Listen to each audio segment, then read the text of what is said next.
إلا الله وأشهد وأشهد أن أن محمدا محمدا رسول الله. رسول الله ማሻአላህ ለአላህ ምስጋና ይገባው። ከዚህ በኋላ ሙስሊም ይሆናል። ሙስሊም ሲሆን አንድ ሰው ወደ ነቢያት ህብረት ተቀላቀለ ማለት ነው። እነዚያ ሁሉ ታላላቅ ነቢያቶች የነበሩበትን መንገድ ያን ህብረት ተቀላቀላችሁ ማለት ነው። ለአላህ ምስጋና ይገባው። በዚህ በመንገድ ላይ ብቻችሁን አይደላችሁም። የዓለም ሰው አሁን ምድር ላይ ብቻችሁን ከበስተጀርባችሁ ቢሆንም እንኳን አንቱም መዐል አንቢያ ወአንቱም መዐል ሙርሰሊን ከነቢያት ጋር ናችሁ። ከዚያ በላይ ከአምላካችሁ ከአላህ ጋር ናችሁ። በእናንተና በአላህ መካከል ያለ አንድ ገመድ አለ። ያም ገመድ ኢስላም ይባላል። እርሱን እስከያዛችሁ ድረስ ከአምላካችሁ ጋር መሆናችሁን አትርሱ። ለዚህ ነው ነቢዩ ሙሐመድ ሰለላሁ ዐለይሂ ወሰለም ላ ተሕዘን ኢነላሃ መዐና ይላሉ። አትዘን፣ አብሽር፣ አላህ ከኛ ጋር ነውና ይላሉ። አንተ መዐላሂ ወለው ኩንተ ወሕደክ መዱምተ ዐላ አስሲራጥ አልሙስተቂም ወዐላ አልኢስላም አልዓዚም። አንተ በታላቁ በኢስላም መንገድ ላይ እስከሆንክ ድረስ ከአምላክህ ከአላህ ጋር ነህ። እንዳጠቃላይ አሁን ያልሽው ቃል የሸሃዳ ቃል ወይንም የምስክር ቃል ይባላል። ማንኛውም ሰው ወደ ኢስላም ሲገባ ጊዜ የሚሰጠው የምስክር ቃል ነው። ትርጉሙ እነሆ ከአንዱ አምላክ ከአላህ በስተቀር በእውነት የሚመለክ ሌላ አምላክ የለም ብዬ መሰክራለሁኝ፣ ሙሐመድም የአላህ መልእክተኛና ነቢይ ናቸው ብዬ መሰክራለሁ ማለት ነው። በየሁሉም ዘመናት ነቢያቶችን ይሄ ነበር ሲያስተምረው የነበሩ። የትእዛዝ ሁሉ ፊተኛና መጀመሪያው አምላክ አንድና ብቸኛ ነው፣ በእርሱ ላይ አጋር የለውም ብለው ነበር የሚያስተምሩት። ታዲያ ነቢዩ ሙሐመድ ሰለላሁ ዐለይሂ ወሰለም በቀደሙት ነቢያት መንገድ ላይ ነውና የተላኩት። የመጀመሪያው ትእዛዝና መሰረት የዚህ የእስልምና ሃይማኖት አምላክ አንድና ብቸኛ ነው፣ ከእርሱ በስተቀር ሌላ ማንም አምላክ የለም እያሉ ነበር የሚያስተምሩት። ገና በህዝቦቻቸው መካከል ሲነሱ ነቢ ሰለላሁ ዐለይሂ ወሰለም ቁሉ ላኢላሃ ኢለላህ ቱፍሊሑ ይሉ ነበር። ከአንዱ አምላክ በስተቀር በእውነት የሚመለክ ሌላ አምላክ የለም ብላችሁ መስክሩ ትድናላችሁ ይሉ ነበር። ታዲያ ይሄ ነው እነሆ ከአላህ በስተቀር በእውነት የሚመለክ ሌላ አምላክ የለም፣ ሙሐመድም የእርሱ መልእክተኛና ነቢይ ናቸው ብዬ እመሰክራለሁ ማለት ነው። እሺ አንድ ሰው እስልምናን በመቀበሉ ምን ያገኛል ወደሚለው ስንመጣ፣ አንድ ሰው እስልምናን በተቀበለበት ቀን ያለፈ ኃጢአቱ ሁሉ ይሰረይለታል፣ ይማርለታል፣ ያለምንም ኃጢአት ይሆናል። ልክ ከእናቱ ወደ እንደወጣ ህፃን ልጅ ያለምንም ኃጢአት ይሆናል። ይህን አላህ በቁርአን ላይ ሲናገር ምን አለ? ቁል ሊለዚነ ከፈሩ ኢየንተሁ ይግፈር ለሁም ማ ቀድ ሰለፍ ወኢን የዑዱ ፈቀድ መደት ሱነቱል አወሊን ይላል። ሙሐመድ ሆይ እነዚያ ለካዱት ሰዎች እንዲህ በላቸው፣ ካላችሁበት ክህደት ብትቆጠቡና ወደ ኢስላም ብትመጡ ያለፈ ኃጢአታችሁ ሁሉ ይማርላችኋል በላቸው ይላል ነቢያችን ሰለላሁ ዐለይሂ ወሰለም። ታዲያ ሐዲስ ላይ ሲናገሩ ምን አሉ? አልኢስላም የጅቡ ማ ቀብለሁ አሉ። እስልምና ከእርሱ በፊት ያለን ኃጢአት ያስተሰርያል አሉ። ያ ማለት ሰውየው ሲሰልም ጊዜ ያለፈ ኃጢአቱ ሁሉ ይማርለታል ማለት ነው። ሁለተኛው ነገር እስልምና ከሞት በኋላ መነሳት፣ ትንሣኤ ወይም መቀስቀስ እንዳለ ያስተምራል። ገብታችኋል? ከተቀሰቀሳችሁ በኋላም ገነትን እንደምትወርሱ ያስተምራል። የዘላለማዊ ህይወትንም እንደምትወርሱ ያስተምራል። ማስረጃ ቃለ ሱብሓነሁ ወተዓላ ኢነ ለዚነ አመኑ ወዐሚሉ ሷሊሓት ለሁም ጀናቱ ነዒም ኻሊዲነ ፊሃ ወዐደላሂ ሐቃ ወሁወል ዐዚዙል ሐኪም ይላል። እነዚያ በእኔ አምነው መልካምን የሰሩት ሰዎች ለእነርሱ የገነት ጸጋ አለችላቸው፣ እነርሱም በእርሷ ውስጥ ለዘላለም ዘውታሪዎች ናቸው። ይህ የእኔ የአላህ ቃልም እውነት ነው፣ እኔ አሸናፊና ጥበበኛ የሆንኩት አምላካችሁ ነኝ እያለ ይናገራል። ይህ ነው ነቢያችን ሰለላሁ ዐለይሂ ወሰለም ሲናገሩ ምን አሉ? ቃለ ነቢዩ ሰለላሁ ዐለይሂ ወሰለም የብነ አልኸጣብ ኢዝሀብ ወናዲ ፊናስ አነሁ ላ የድኹሉል ጀነተ ኢላ ነፍስ ሙስሊማ። ነቢዩ ሰለላሁ ዐለይሂ ወሰለም ከሰሓቦቻቸው መካከል አንዱን ታላቁን ሰሓባቸውን ጠሩት። ምን አሉት? አንተ የኸጣብ ልጅ ዑመር ሆይ ሂድና በሰዎች መካከል ይህን አዋጅ ንገር፣ እነሆ ገነትን ሙስሊም ነፍስ እንጂ ሌላ ማንም አይገባባትም በልም አሉት። አላህ በቁርአን ላይ ወበሽር ለዚነ አመኑ ወዐሚሉ ሷሊሓት አነ ለሁም ጀናት ይላል። ሙሐመድ ሆይ ለእነዚህ ያላመኑትና መልካምን ለሰሩ ሰዎች ለእነርሱ ገነት እንዳለችላቸው ከወዲሁ አብስራቸው እያለ ይናገራል ማለት ነው። ይህ ነው። እሺ አንድ ሰው እስልምናን ከተቀበለ በኋላ ምን ማድረግ አለበት ወደሚለው ስንመጣ ሻወር ይወስዳል። ሻወር የሚወስደው ለምንድን ነው? ለሶላት ራሱን ዝግጁ ያደርግ ዘንድ ነው። ከዚያም ንጹህ ልብስ በመልበስ ሶላት መስገድን ይጀምራል ማለት ነው። የመጀመሪያው ትእዛዛት ምንድን ነው? አንድና ብቸኛ የሆነውን አምላክ አላህን ማመን ነው። እርሱን ካመናችሁ በኋላ ለእርሱ ብቻ አምልኮን መፈጸም ነው። በቃ የተፈጠራችሁትም ለዚህ ዓላማ ነው። ወማ ኸለቅቱል ጂነ ወልኢንሰ ኢላ ሊያዕቡዱን አለ አላህ። ሰዎች እኔን እንዲገዙኝ እንጂ ለሌላ ዓላማ አልፈጠርኳቸውም ማለት። ለምን እንደተፈጠርክ ያውቃል፣ ቁርአን ይነግራል። እርሱን አንዱን አምላክ እንድታመልኩ ነው ብሎ ይናገራል። እሺ፣ ስለ ሶላት አሰጋገድ በመማር ከጓደኞችሽ ሶላት መስገድን ትጀምሪያለሽ። ከዚያም እስላማዊ ትምህርቶችን እየተከታተልሽ አላህ ያዘዘሽን በመፈጸም የከለከለሽን በቻልሽው አቅም በመራቅ በእስላም ላይ እስከ ሕይወትሽ ፍጻሜ ድረስ ትኖሪያለሽ። አላህ በቁርአን ላይ ወዕቡድ ረበከ ሐታ የእትየከል የቂን ይላል። ሞት እስኪመጣብህ ድረስ እኔን ጌታህን አላህን ተገዛ እንዳለው ማለት ነው። ያ ስምን በተመለከተ ቅድስት የሚለውን እንቀይረው። ቅድስት ይቀየር። እርሱ ሌላ ደስ የሚል ስም ጻፉ እስኪ ኮሜንት ላይ። አንቺ የምትወጂው ስም ካለ በራስሽ መቀየር ትችላለሽ፣ ካልሆነ እኛ እናውጣልሽ። ቅድስት ወደሚለው ስም እንምጣ እስኪ። ለምን መቀየር አስፈለገ? ግዴታ ስም መቀየር አለበት? በዚህ ላይ እስኪ እናውራ።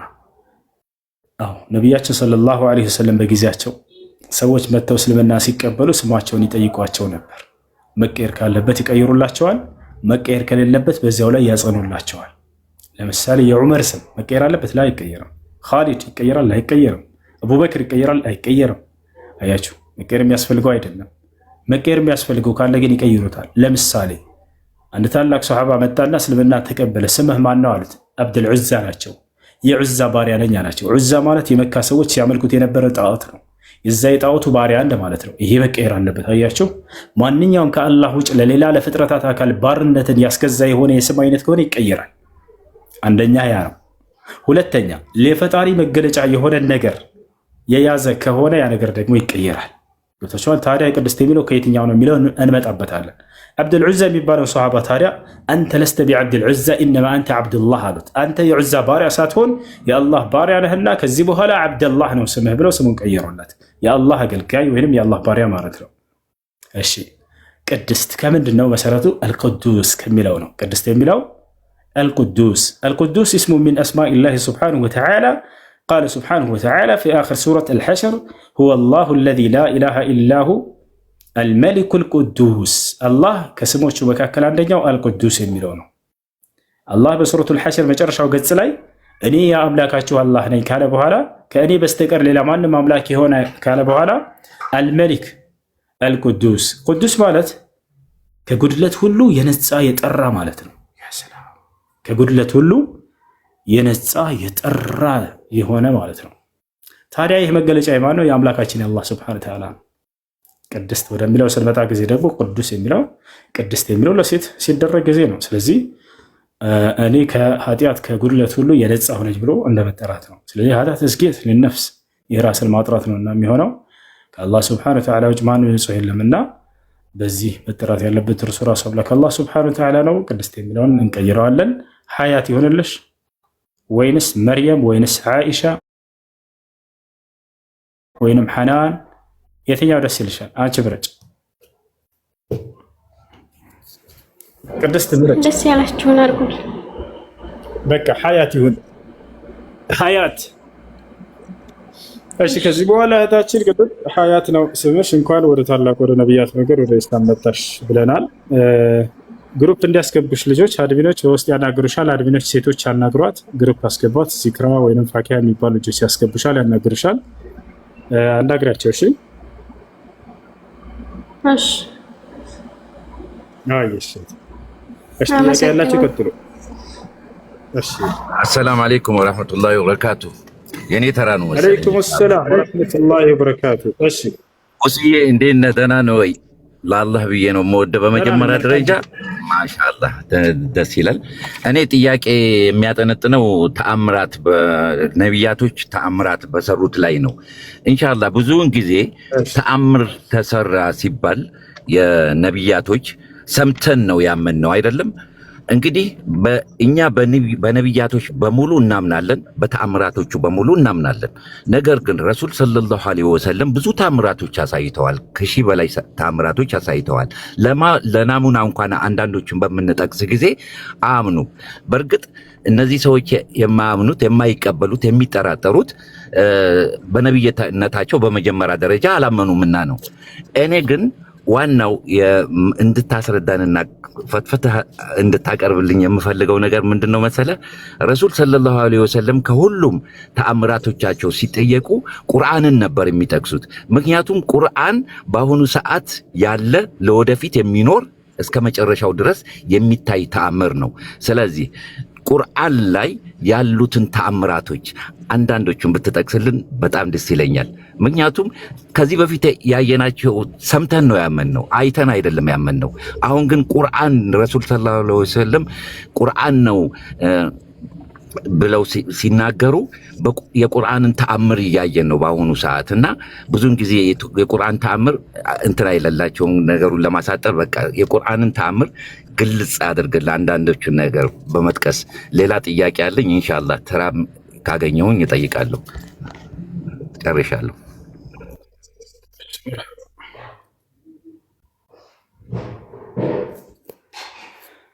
እሺ ነቢያችን ሰለላሁ ዐለይሂ ወሰለም ነቢይ በተደረጉበት ዘመን በርካታ ሰዎች መጥተው የነቢይነትህን ማረጋገጫ ተአምር ማየት እንሻለን እያሉ እየጠየቋቸው በርካታ ተአምራቶችን ሰርተው አሳይተዋቸዋል። ታዲያ ከነዚያ ተአምራቶች መካከል ከሁሉም ነቢያቶች የሚለያቸው ነገር ምንድን ነው? ሁሉም ነቢያት በየዘመናቱ ተአምር ሲያሳይ በዘመኑ ላለው ህዝብ ታይቶ የሚያልፍ ነበር። የነቢዩ ሰለላሁ ዐለይሂ ወሰለምም ሁሉም ተአምራቸው በጊዜው አሳይተው የሚያልፉት ነበረ፣ ቁርአን ሲቀር። ቁርአን ግን እስከ ዘመኑ ፍጻሜ ድረስ የሚቀር የሆነ ድንቅ የሆነ መለኮታዊ መጽሐፍ ነው። በዘመኑም ለመጡት ሰዎች እንደ ተአምር ሆኖ ታይቷቸው እንደነበር የራሳቸው የጠላቶች ምስክርም ታገኛላችሁ። የቁርአን ተአምረኛነት ከምን ይጀምራል? ሁሉም ነቢያት ተአምር የሚሰጠው በዘመኑ ተአምር ብሎ ማለት ከሰዎች ህግና ልማድ ወጣ ያለ ነገር ነው። በዘመኑ ህዝቦች ያቃታቸው ነገራቶችን እርሱ አግኝቶ መምጣቱ ነው ያ ተአምር። ለምሳሌ በመሲሁ በዒሳ ዓለይሂ ሰላም ዘመን ሰዎች በዘመኑ ያቃታቸው የከበዳቸው ነገር ምንድን ነው? ከአቅማቸው በላይ የሆነባቸው ነገር ምንድን ነው ከተባለ በዘመኑ የበሽታ አይነቶች ሁሉ ፈውስ ይገኙ ነበር። በክርስቶስ ዘመን የተወሰኑ በሽታዎች ሲቀሩ፣ አንደኛ ለምጽ ያለበትን ሰው መድኃኒት አጥተውለት ነበር። ሁለተኛ ማየት የተሳነውን ሰው የሞተን ሰው ማስነሳት፣ ሌላም መናገር የማይችሉ ሰዎች እንደ አፋቸውን መክፈት። እነዚህን ሁሉ መሲሁ ይዟቸው መጣ። ከህዝቦቹም በላይ ሆነ። ተአምር ብሎ ማለት ከሰዎች ህግና ልማድ ወጣ ያለ ከባድ የሆነ ነገር፣ አምላክ ካልሰጣቸው በስተቀር በራሳቸው ሊያደርጉት የማይችሉት የሆነ ነገር ነው። በሙሴ ዘመን ደግሞ በፈርዖን ህዝብ ዘንድ የሰለጠነው ምን ነበር? ድግምት ነበር። ለድግምታቸው በጣም ታዋቂ ነበሩ። ፈርዖንም በጣም የተማመነባቸው ነበሩ። ገብታችኋል? ታዲያ የእነዚያን ድግምቶች በልጦ የሚመጣ የሆነ ስርዓት መምጣት አለበት ለሙሴና ለሃሩን። ለዚያም ነው ያችን ብትር የነዚያ በፈርዖን ዘመን የነበሩትን ደጋሚዎች ሁሉ አፈርድም ያስበላች የሆነች ሆና የመጣችው። ገብታችኋል? አፋቸውን ያስያዘች ጭራሽ ደጋሚዎቹ ሁሉ የሙሴን ተአምር ባዩ ጊዜ ወዲያው እንዲያምኑ አደረጋቸው። ታዲያ የነቢዩ ሙሐመድ ሰለላሁ ዐለይሂ ወሰለም ዘመን ተወለዶች ሲሆኑ ደግሞ በቋንቋ በጣም የታወቁ ነበሩ። አረበኛን ብልት ያደረጉ ነበሩ። በደንብ አድርገው ቋንቋን ጭውት የሚሉበት ነበሩ። ገብታችኋል? እና በጣም ትልቅ ዋጋ ይሰጠው ነበር በዚያን ጊዜ ቋንቋ። ታዲያ ነቢያችን ሰለላሁ ዐለይሂ ወሰለም የትም ትምህርት ቤት ሳይማሩ እንደነሱ የትም ቋንቋ ትምህርት ቤት ሂደው ሳይማሩ ይህን ቁርአን ይዘው በመጡ ጊዜ ለዘመናቸው በጣም ድንቅ ነበር። ለዚያም ነው እየተደበቁ ሂደው ታላላቅ የቋንቋ ባለቤቶች ይሰሟቸው ነበር። ከሰሙም በኋላ ኢነ ሊከላሚ ሐላዋ ይሉ ነበር። ንግግሩ ምንኛ ያማረና የጣፈጠ ንግግር ነው የሚናገረው። ይህማ ስሙን ማጥፋት አለብን፣ በቃ ደጋሚ ነው እንበል፣ ጠንቋይ ነው እንበል አሉ። ለዚህ ሁሉ አላህ ሱብሓነሁ ወተዓላ ግን በቁርአን ላይ መልስ ሰጣቸው። ወማ ሁወ ቢቀውሊ ካሂን ቀሊለን ማ ተዘከር ወማ ሁወ ቢቀውሊ ሻዒር ቀሊለን ማ ትእሚኑን። እርሱ የደጋሚ ንግግር አይደለም አታስተነትኑም፣ ምን እርሱ የጠንቋይ ንግግር አይደለም እያለ አላህ ሱብሓነሁ ወተዓላ ለእነርሱ መልስ ሰጣቸው። እንዳጠቃላይ በዚያ ደረጃ። ሁለተኛ በውስጡ የያዛቸው መልእክቶች፣ ቁርአን በውስጡ በርካታ ድንቅ ተአምራቶችን ይዟል። ተአምር ብሎ ማለት አንደኛው የወደፊትን ትንቢት መናገር አንደኛ እርሱ ነው። ከሰው ህግና ልማድ ወጣ ያለ ነገር ማለት ተአምር ነው ብለናል። ቁርአን በውስጡ ትንቢትን ይዟል። እነዛ ትንቢቶች ሲፈጸሙ እናያለን። ለምሳሌ ለምሳሌ ነቢያችን ደግሞ በጣም የሚገርም ቁርአን የሚናገረው ትንቢቶች ሊሆኑ የማይችሉ ነገራቶች ተብለው የሚታሰቡ ናቸው። በቃ የማይጠብቅ ነገር። ለምሳሌ ከተባለ ነቢያችን ሰለላሁ ዐለይሂ ወሰለም የበድር ጦርነትን አስመልክቶ የተነገረው የቁርአን አንቀጽ አላህ በሱረቱል ቀመር ላይ ትንቢት ይናገራል። ምን የሚል ሰዩህዘሙል ጀምዑ ወይወሉነ ዱቡር አለ። ሰዩህዘሙል ጀምዑ ወይወሉነ ዱቡር የበድር ጦርነት ሊካሄድ ነው፣ ወደፊት የሚሆነውን ሊናገር ነው አላህ። በዚያ በጦርነት ጊዜ ግን አለ አላህ ትንቢቱን ሲናገር ሁሉም ይሸነፋሉ፣ ቀሪዎቹ ደግሞ የተቀሩት ጀርባቸውን ሰጥተው ይሸሻሉ ብሎ ተናገረ። ምንም ሰሃቦች ይህን ነገር ሊያምኑ አልቻሉም። የአላህን መልእክት ሳያምኑ ቀርተው ሳይሆን ተጨባጩን አይተው ማለት ነው። ምክንያቱም የዛኔ ገና አማኞች 300 የማይሞሉ ውስን ናቸው። ከሃዲያኖች ደግሞ በብዙ ሺዎች የሚቆጠሩ ናቸው። ገብታችኋል? በብዙ ሺዎች የሚቆጠሩ ናቸው ከሃዲያኖች። ታዲያ እንዴት ነው እኛ የምናሸንፈው? እኛ እኮ ጥቂቶች ነን ያሉ ሰሃቦች። አይ አላህ ተናግሯል አሉ ነብዩ ሰለላሁ ዐለይሂ ወሰለም። እርሱ የተናገረው ትንቢት ደግሞ ተፈጻሚ ነው አላቸው። ገብታችኋል? ከዚያ በኋላ ምን ሆነ ከተባለ ጦር ሜዳው ላይ ቀረቡ። ከሃዲያኖች ናቸው ይህን ለመዋጋት የፈለጉት። ሙሐመድ እና ተከታዮችን እናጥፋቸው ብለው ወስነው ነው ሰለላሁ ዐለይሂ ወሰለም። ከዚያ በኋላ ጦር ሜዳው ላይ ቀረቡ። ሲያዩ ጊዜ ሰሃቦች ውስን ናቸው፣ 300 የማይሞሉ ናቸው። እነዚያ ደግሞ በሺዎች የሚቆጠሩ ናቸው። እንደሚያሸንፉ እርግጠኛ ሆነው ምን ይዘው መጡ?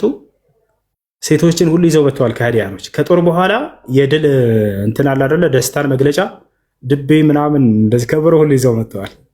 ምግብ ሁሉ ይዘው መጥተዋል። ሴቶቻቸውን ሰብስበው መጥተዋል። በቃ እርግጠኛ እንደምናሸንፋቸው በቃ ድሉ የተጠናቀቀ የታወቀ ስለሆነ እኛ በቃ አሸንፈን እንሄዳለን ብለው አምነውበት ማለት ነው። ነገር ግን ምን ሆነ ከተባለ አላህ ራሱ የተናገረው ሆነ። እርሱም ምን ሆነ? ሰዩህዘሙ። እንዳውም የሚገርማቸው ነብዩ ሰለላሁ ዐለይሂ ወሰለም ጦር ሜዳው ላይ ገና ሄዱና ጦርነቱ ሳይካሄድ በፊት ለሰሃቦቻቸው ኑ ብለው ትንቢት ነገሯቸው። ይሄ አከሌ የሚወድቅበት ቦታ ነው፣ ይሄ አከሌ የሚወድቅበት هذا صرع فلان هذا صرع فلان هذا مصرع فلان ይሄ አከሌ ወድቆ የሚገደልበት ስፍራ ነው፣ ይሄ አከሌ የሚሞትበት ቦታ ብለው ነው ነገሩና አሉ ሰሃቦች። ምንድነው የሚሆነው ብለን እኛ ለማመን ከበደና አሉ።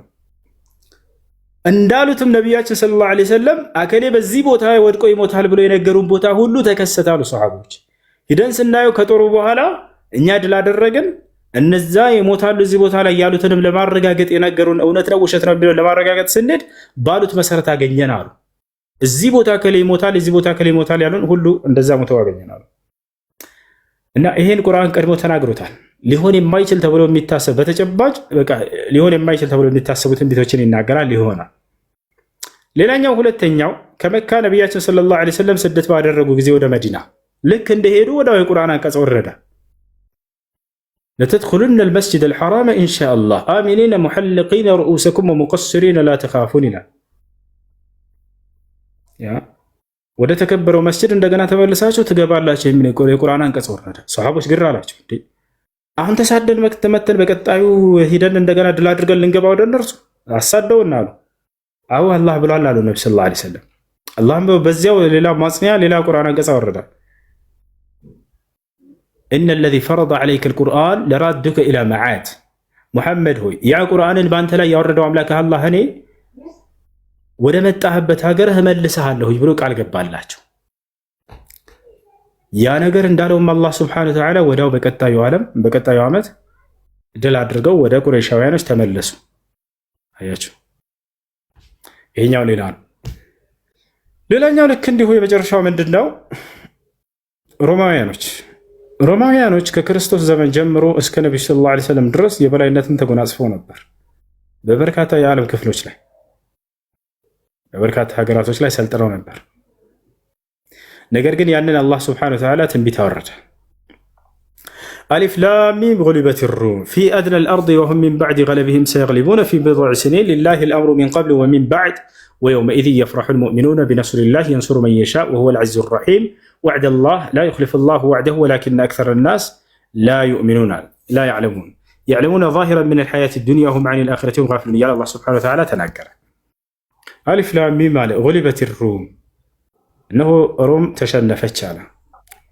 ፊ አድና አልአርድ ከመሬት ዝቅተኛ በሆነችዋ ክፍል ወሁም ሚን ባዕድ ገለብሂም ሰየግሊቡን እነርሱ ከተሸነፉ በኋላ እንደገና መልሰው ያሸንፋሉ። ፊ ቢድዒ ሲኒነ ሊላሂ አልአምሩ ሚን ቀብሉ ወሚን በዕድ። እንግዲህ ሮማውያኖች ከአንድ ኔት አድርጉ ከፋርሶች ጋር ፋርስ የዛኔ ወይም ፐርሻ ተብላ የምትጠራው እንዲሁም ሮማውያኖች በጣም ሀያላን ሁለት ሀገራቶች ነበሩ። ልክ ዛሬ ላይ አሜሪካና ሩሲያ ብለን እንደምንወስዳቸው ማለት ነው። ሁለቱም ሀያላን ናቸው፣ ከኛ በላይ ማንም የለም ብለው የሚያስቡ ናቸው። ሁለቱም የማይፈራሩ ሀገራቶች ነበሩ። ግን በበርካታ ጦርነት ጊዜ ሮማውያኖች ይሸነፉ ነበር። በአሁኑ ግን አላህ ስብሐነሁ ወተዓላ ትንቢትን ተናገረ። ሮማውያኖች የዛኔ ማን ናቸው ከተባለ አህለል ኪታቦች ናቸው፣ የመጽሐፉ ሰዎች ወይም ክርስቲያኖች ነበሩ። እነዛኞቹ ደግሞ እሳት አምላኪያን ከሃዲዎች ነበሩ። እነዚህ ቢያንስ ይሻላሉ ከነዚያ ማለት ነው። ገብቷቸዋል። በመካከላቸው የመጨረሻው ዘመን ነቢይ ይመጣልናል ብለው የሚጠብቁ ተስፋ ያላቸው ስለነበሩ እነዚህ የተሻሉ ናቸው። ታዲያ አላህ ትንቢትን ተናገረ፣ ያሸንፋሉ ብሎ ተናገረ። አሁን በዚህ ጊዜ ደግሞ ተጨባጩ ምን ነበር መሰላችሁ? እነዚያን ፋርሶችን ወይም ፐርሻዎችን ማንም ሊያሸንፋቸው የሚችል የለም ነበር። በጣም ሀያል ነበሩ። ሮማውያኖች ከነዚያ ዝቅ ያሉ ነበሩ። ግን አላህ ተጨባጩን የጣሰ የሆነ ትንቢትን ተናገረ። ሮማውያኖች ያሸንፋሉ ብሎ ገለጸ። ገብታችኋል? ሮማውያኖች ያሸንፋሉ ብሎ ገለጸ። መቼ? ጊዜውንም ተናገረ። ፊ ቢድዒ ሲኒን አለ፣ በጥቂት ዓመታቶች አለ። ቢድዕ ሲኒን ማለት ከ6 እስከ 9 ዓመት ድረስ ባለው ጊዜ ማለት ነው። ከ6 እስከ 9 ዓመት ድረስ ባለው ጊዜ ያሸንፋሉ ብሎ ተናገረ።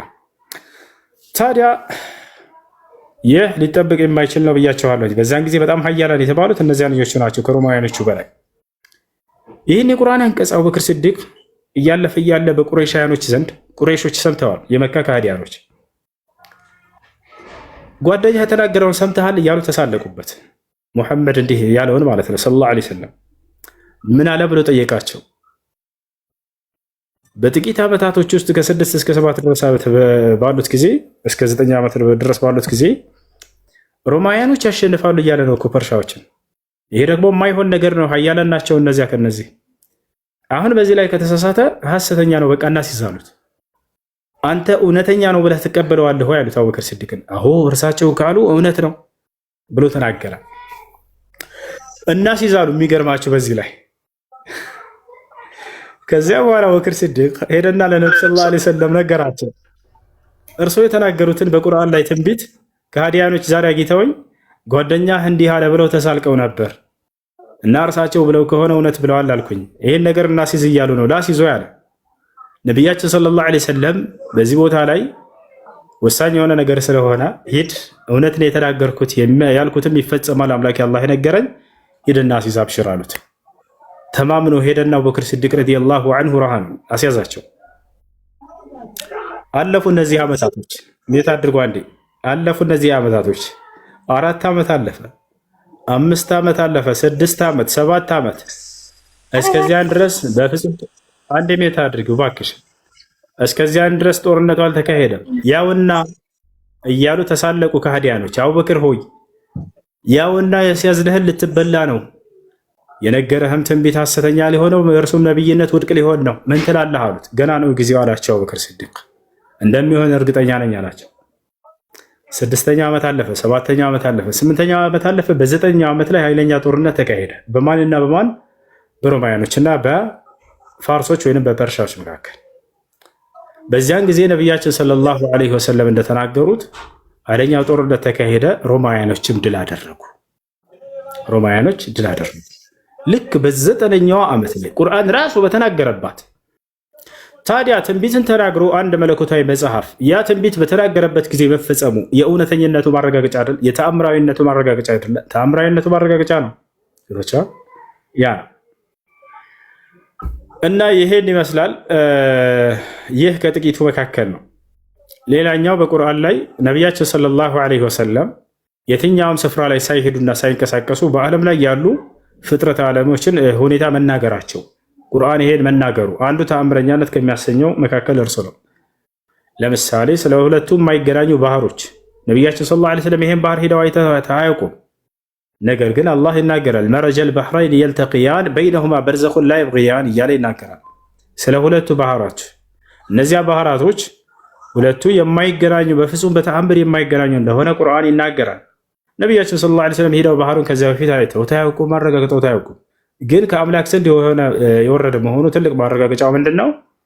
እዚህ ዓለም ላይ የሚገኙ ፍጥረታቶችን ባሉበት ሁኔታ ያንን መግለጹ ማለት ነው። እና ከነዚያ መካከል ይሄ ነው። ሌላው ነቢያችን ሰለላሁ ዐለይሂ ወሰለም በውስጡ ላይ ያደረጉት ተአምራቶች ኢስራ እና ሚዕራጅ አድርገው መምጣታቸው በሱረቱል ኢስራ የመጀመሪያው ገጽ ላይ መገለጹ፣ ሱረት አልቀመር ከዛሊክ ጨረቃን የከፈሉበት መገለጹ፣ ሱረት አልቀመር ላይ እቅተረበት ሰዓት ወንሸቀ አልቀመር እያለ አላህ ሱብሓነሁ ወተዓላ እንደተናገረው እና ወሀሉም መጀራ ኢላ ገይሪ ዛሊከ ሚነል አያት አልዋሪዳ ፊል ቁርአኒል ዐዚም። ይሄ ነው። እሺ ከላይ ፍቅር ሰላም፣ እንዴት ነሽ? ተመልሶልኛል። መርሐባ ፍቅር ደህና ነሽ? ኡስታዝ ሰላም አለይኩም። አንድ ጥያቄ ይቅርታ ጋር አንዴ። ወአለይኩም ሰላም። ፍቅር አለሽ ከላይ? በጣም ቻግላ ስለነበር እናወራታለን። ፍቅር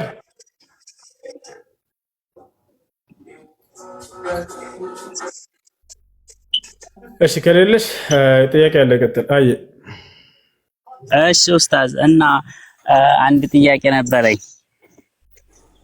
እሺ ጉልበት ሩም የሚለው ከዚያ በፊት መሸነፍን የሚገልጽ ነው። አንተ ከዚያ በፊት መሸነፋቸውን የሚገልጽ ነው። ሚን ባዕድ ገለቢህም ሰየግሊቡን ፊ በድዒ ሲኒን የሚለው ግን ከዚያ በኋላ ማሸነፋቸውን ነው። ሰየግለቡን ሳይሆን ሰየግሊቡን ያሸንፋሉ ተብሎ የተገለጸበት ነው። ያም በእነርሱና በፐርሻ መካከል ወይም በፋርስ መካከል የተደረገውን ማሸነፋቸውን የሚገልጽ ነው። እሺ ምንድን ያልከን ጥያቄ ምንድን ነው? አላህን ስናወድስ ግዴታ ድምጻችን ማውጣት አለብን?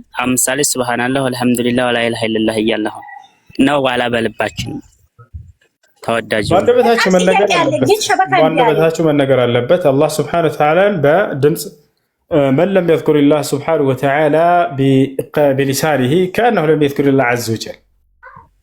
አላህን በግዴታ አንተ ስትቀራ ጊዜ ቁርአን ድምጽ መውጣት አለበት። ያንን በልብህ ማሰቡ አንዱ ራሱን የቻለ ዒባዳ ነው። በልብህ ግን ሰውየው በትክክል በአንደበቱ ዚክር እንዳደረገ ካሰበ በአንደበቱ መንቀሳቀስ አለበት እርሱ። ይሄ ነው። እሺ ዛህራ ኦርቢን ሐሰን አላችሁ? ሰላም አለይኩም። ሰላም አለይኩም ወራህመቱላህ። ወአለይኩም ሰላም ወራህመቱላህ ወበረካቱ። እሺ አንዴ ወጣልን ነው እንቀሳቀስ ነው። ከቻላችሁ ቀጥሉ። ባረከላሁ ፊኩም። እሺ አብሽርሽ። እሺ ጥያቄ ያለው ይቀጥል።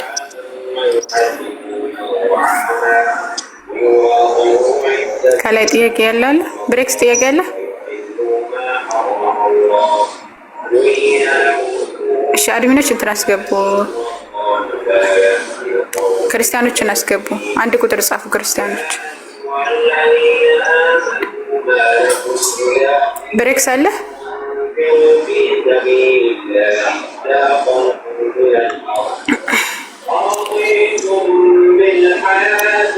እሺ ኢየሱስ ኢየሱስ አስወጣ።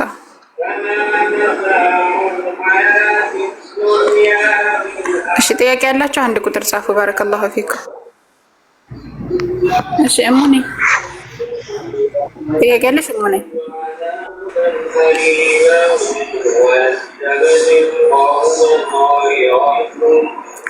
ጥያቄ ያላችሁ ክርስቲያኖች አንድ ቁጥር ጻፉ። እሺ ይምና ያየሁት። እሺ አየሁት። ኢንሻአላህ እመልስልሻለሁ። አይቼዋለሁማ።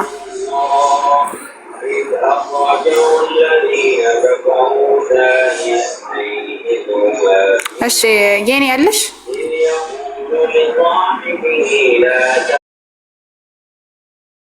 የኔ ምን የኔ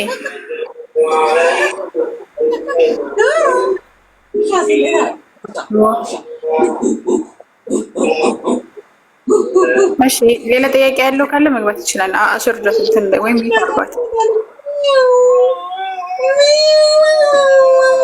ማለት ውርዬ አላ። እሺ ጥያቄ ያለው ካለ ይግባ። ውርዬ ጋር ናት። እሺ ጥያቄ ያለው የለም? ማሻአላ። እሺ ቆይ ገዝተ ላይ ልፈልግ ጥያቄ ያለው ካለ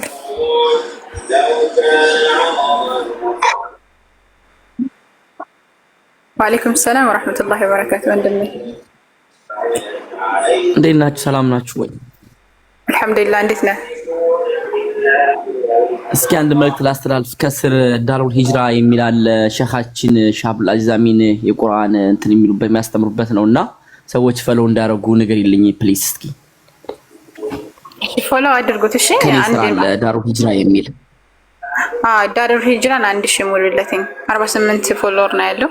48 በቃ 1000 ሙሉት በደቂቃ እሺ። 3000 ሰዎች አላችሁ። 1000 ሙሉት ቢያንስ። ሁላችሁም ፎሎ አድርጉት። ባረከላሁ ፊኩም። አልቤንን ሐሰንን ፎሎ አድርጉት። ማነው ሰላሐድንን ፎሎ አድርጉት። ዛኪርንም እንደዚህ ማነው አዚዞንም እንደዚህ። እሺ ጥያቄ ያላችሁ ካላችሁ ቀጥሉ። ሰላም ብያለሁ። አሁን ጥያቄ አለ። ሰላም እንዴት ነህ? አለው ኢየሱስ ይባረክ። አለው ብዙ ነው መጠየቅ የፈለኩት ስለ ክርስቲያን ስለሙስሊም ስለማወራ መርሐባ። ስለዚህ በእስልምና ለምንድን ነው ውሻ የምጠላው? እኔ ጠይቅ ውሻ ይጠላል የሚል እስካሁን አላነበብኩም። እንደዛ የሚል አለ? እሺ ለምን ግደሉ ይላል ነብዩ መሐመድ?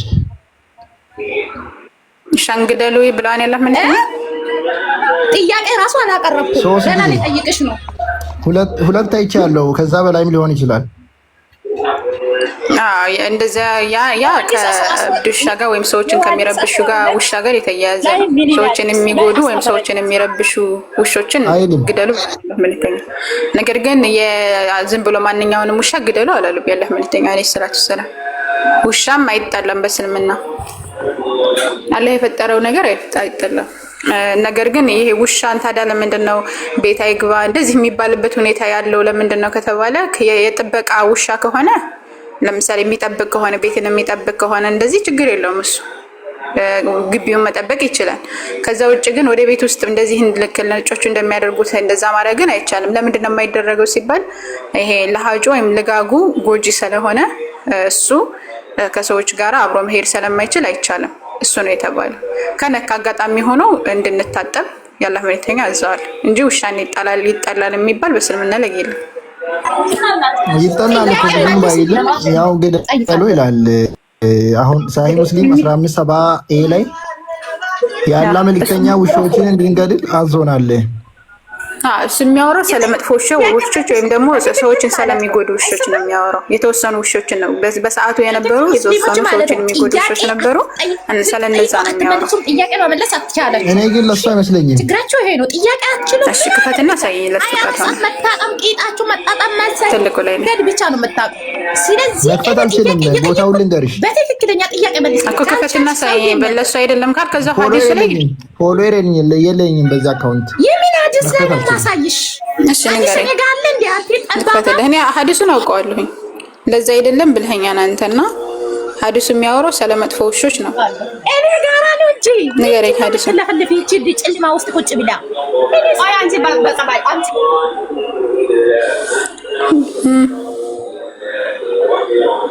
ይሰማሃል?